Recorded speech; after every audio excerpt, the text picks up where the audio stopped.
സ്കൂളിൽ നിന്നെത്തി ഒരു ചെറിയ പവർ നാപ്പൊക്കെ കഴിഞ്ഞ് ചായയായിട്ട് മേലെ സൺസെറ്റ് നോക്കാൻ വന്നപ്പോഴേക്ക് ദേ മഴ സ്റ്റാർട്ട് ചെയ്യുന്നു. അങ്ങനെ ഇന്നത്തെ സൺസെറ്റും ക്ലൗഡ്സ് കൊണ്ടുപോയി.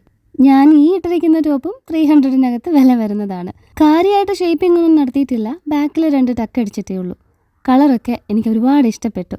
അപ്പോൾ ലിങ്ക് ഞാൻ യൂട്യൂബിൽ അഫിലിയേറ്റ് ആയിട്ട് ടാഗ് ചെയ്ത് കൊടുത്തേക്കാം.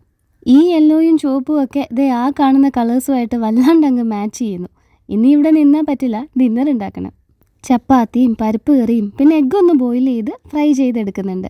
ആഭ്യന്തര കുറ്റവാളി എന്ന് പറഞ്ഞിട്ടുള്ള സിനിമ ഇറങ്ങിയിട്ട് ഇന്ന് ഞാനത് കാണാൻ പ്ലാൻ ചെയ്തേക്കുവാണ്. അതുകൊണ്ടാണ് ചായ കഴിഞ്ഞ ഉടനെ തന്നെ ഞാൻ ഡിന്നറിൻ്റെ പരിപാടികൾ സ്റ്റാർട്ട് ചെയ്യുന്നത്. പരിപ്പ് കറി ആകുമ്പോൾ ഇനിയിപ്പോൾ വലിയ കട്ടിങ്ങും ചോപ്പിങ്ങും ഒന്നും വേണ്ടി വരില്ല. ഒരംഗത്തിനൊക്കെ ഉള്ളത് എപ്പോഴും ജോൺ ഖോനയുടെ പെട്ടിയിൽ സ്റ്റോക്ക് ഉണ്ടാവും.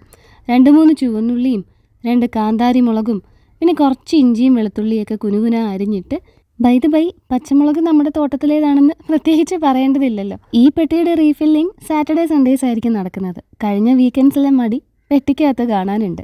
നന്നായിട്ട് പഴുത്തൊരു തക്കാളിയും അല്പം മഞ്ഞൾപ്പൊടിയും മുളക് പൊടിയും ആവശ്യത്തിന് ഉപ്പും ചേർത്ത് മീഡിയം ടു ഹൈ ഫ്ലെയിമിൽ നമുക്കിതൊരു വിസിൽ വരെ വേവിച്ചെടുക്കാം. കഴിഞ്ഞൊരു വീഡിയോയിൽ എപ്പോഴും ഡ്രസ്സിൻ്റെ പരസ്യം മാത്രമാണല്ലോ എന്ന് ഒരു കമൻ്റ് ഉണ്ടായിരുന്നു. 3 മിനിറ്റോളം വരുന്നൊരു ഷോർട്സ് വീഡിയോയിൽ 10-20 സെക്കൻഡ് ആയിരിക്കും ഞാനൊരു ഡ്രസ്സിനെ കുറിച്ച് എടുത്ത് പറയുന്നത്. അതിഷ്ടപ്പെട്ട ആരെങ്കിലും അത് വാങ്ങിച്ചോട്ടെ എന്ന് കരുതിയിട്ടാണ് ഞാൻ അങ്ങനെ പറയുന്നത്. പ്ലസ് ഈ അഫിലിയേറ്റ് ടാഗിംഗ് ഒക്കെ എൻ്റെ ഒരു വരുമാന മാർഗം കൂടെയാണെന്ന് ഞാൻ എടുത്ത് പറയേണ്ടതില്ലല്ലോ. ഇനി പരിപ്പ് ഗ്യാസിലേക്ക് വെച്ചിട്ട് ഞാൻ ദേ ഒരു പാക്കറ്റ് ചപ്പാത്തി അങ്ങ് ചുട്ടെടുത്തു.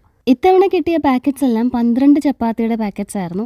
അതുകൊണ്ട് തന്നെ മിക്കവാറും 2 എണ്ണം അധികം കാണും. എങ്കിൽ രാവിലത്തെ ബ്രേക്ക്ഫാസ്റ്റും കുഷാൽ. ഒരു വലിയ ഗ്ലാസ് നിറച്ച് പാല് കുടിക്കുന്നതുകൊണ്ട് കുക്കു രാവിലെ ഒരു ചപ്പാത്തിയെ കഴിക്കത്തുള്ളൂ. ഞാനും ഒരെണ്ണം ജാം തേച്ചങ്ങ് കഴിക്കും. ഫ്രൈ ചെയ്യാനുള്ള എഗ്ഗ് ദേ ബോയിൽ ചെയ്തെടുത്തിട്ടുണ്ട്. പാനിൽ ആവശ്യത്തിന് വെളിച്ചെണ്ണ ഒഴിച്ച് അല്പം മുളക് പൊടിയും കുരുമുളക് പൊടിയും മഞ്ഞൾപ്പൊടിയും ലേശം ഉപ്പും കൂടെ ചേർത്ത് എണ്ണ അങ്ങോട്ട് ചൂടാവുന്നതിന് മുന്നേ ഇതുപോലെ പേസ്റ്റ് പരുവത്തിലാക്കാം. ഇനി എഗ്ഗൊക്കെ ഇങ്ങനെ മറിച്ചും തിരിച്ചും ഇട്ട് ഫ്രൈ ചെയ്തെടുക്കാം. അപ്പുറത്ത് ആ ചെറിയ പാനിൽ വെളിച്ചെണ്ണ ഒഴിച്ച് കടുക് പൊട്ടിച്ച് വെളുത്തുള്ളിയും കറിവേപ്പിലയിട്ട് മൂത്ത് വന്നപ്പോഴേക്ക് ചുവന്നുള്ളിയും പിരിയമുളകും അല്പം കാശ്മീരി മുളക് പൊടിയും കൂടെ ചേർത്ത് കൊടുത്ത് പരിപ്പ് കറി അങ്ങ് താളിച്ചു. അതിലേക്ക് ഞാൻ ലേശം നെയ്യും കൂടെ ഒരു ടേസ്റ്റിന് ആഡ് ചെയ്ത് കൊടുക്കുന്നുണ്ട്. ഡിന്നറൊക്കെ സെറ്റ് ചെയ്ത് വെച്ചിട്ട് കഴുകാനുണ്ടായിരുന്ന 2-3 പാത്രങ്ങളും കഴുകി കിച്ചനും ഒക്കെ ക്ലീൻ ചെയ്ത് TV ഇടാനായിട്ട് തുടങ്ങിയപ്പോഴേക്ക് നിലമയങ്ങി എത്തിയിരുന്നു. അംഗൻവാടിയിൽ നിന്ന് കിട്ടുന്ന സൂചി ഗോതമ്പിൻ്റെ ഉപ്പുമാവ് കുറച്ച് അവൻ്റെ സ്നാക്സ് ബോക്സിൽ ലില്ലിയമ്മച്ചിക്കായിട്ട് കൊണ്ടുവരും. അത് അമ്മയുടെ ഒരു ഫ്രണ്ടൊന്നും എടുത്ത് ടേസ്റ്റ് ചെയ്തതിൻ്റെ പരിഭവമാണ് ആ മുഖത്ത്.